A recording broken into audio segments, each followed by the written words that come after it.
گرچکو کبود ماشن سر لشکر یک بسولن تر خدمت یاد از ماش دلبر با دویارای سولیات رنوش خوزه روس زفت خونان ار خونق لچوبسه یو از خونان لماماش یو از خداد لپاپاش ماشام یاد شلخی زندیر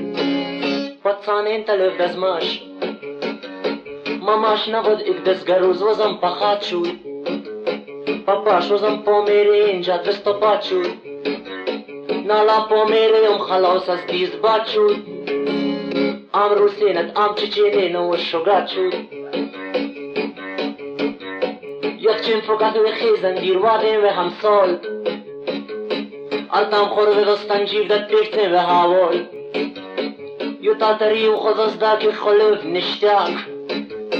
یو تاتری و خود دا که خلوف تفنال نالا غات منبت کت غونجا تا پیپتیچکم نالا مپاگونین تفت سبور لیچکم نالا فتسیرین مرخوکال خمبین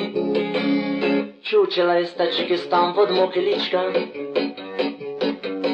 یو تا نقلی کفتیدن دت مغگوه ونان یو تا ریخ خوگاپن تیز تیز لف چربان ونان نالا چربانه پسدن چیز دمانه یو نالا انانید آدم سبد لف فربه دروشین تز وگاپین یدن ست ونان نالا ای پسکلاکن وزسکا چربان نالا یک برخو کرلاک تر درگانکته یک برخو یخترم چیز از مو چربانده ونان نالا ورس دختر وزک سرانگم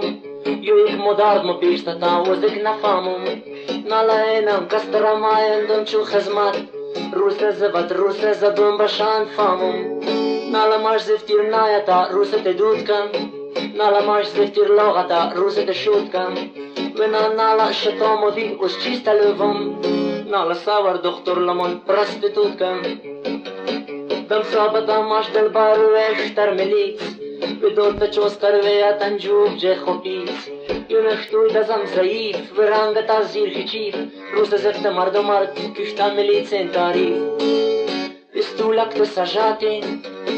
نواتو ابجاتین بشاندت اوواجاتین زبورا براواجاتین یک وسول گریچکو زبود ماشن سر لشکر یک وسول از خزمت سایت ماش دلبر یک وسول و همراه مثل از خزمت نالا دلبر خزمتم بود سرغش خوب پرور